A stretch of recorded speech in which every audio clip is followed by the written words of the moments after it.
Every man was created in God's image,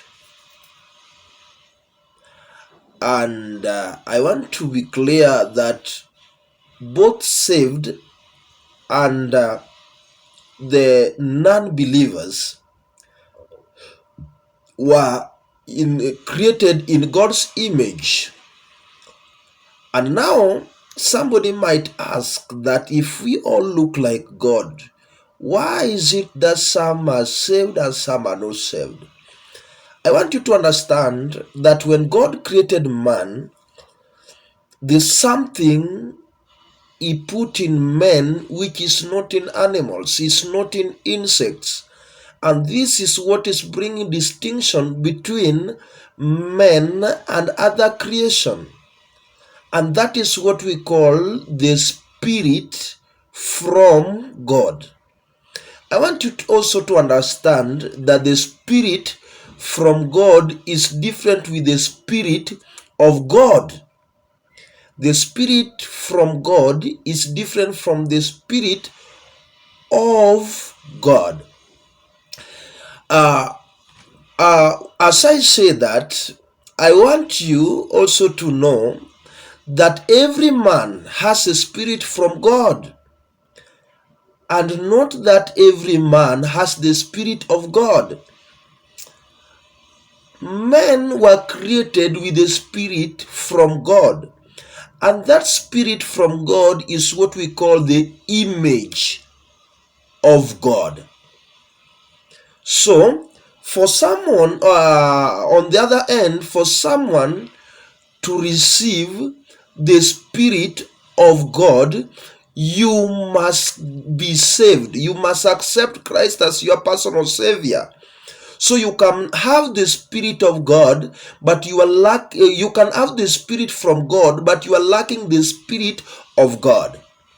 So the Spirit from God is what connects us with the Spirit of God. And that's why a man can get salvation and animals cannot be saved.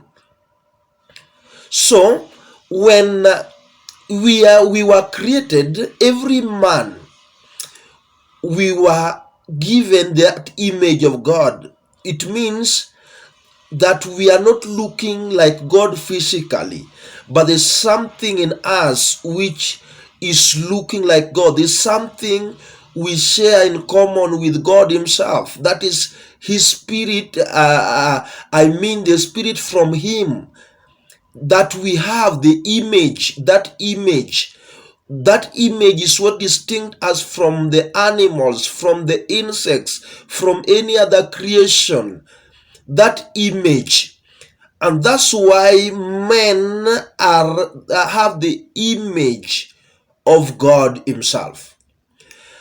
When a man has the image from God, that cannot stop him from slaughtering his fellow man. That cannot stop him from doing evil things. That cannot stop him from destroying the things of God. What can stop a man from doing evil things is the image of God, and that is what comes by salvation. A man who has the image of God Himself doesn't behave like animal, but a man lacking the image of God can behave like animal, because there is no connection, there is no control within him that can make him understand that this is wrong and this is right. So as a believer, you must understand that after salvation, you need to seek for the Spirit of God to control your life, so that you can understand the difference between good and bad, evil and the good that you are supposed to do.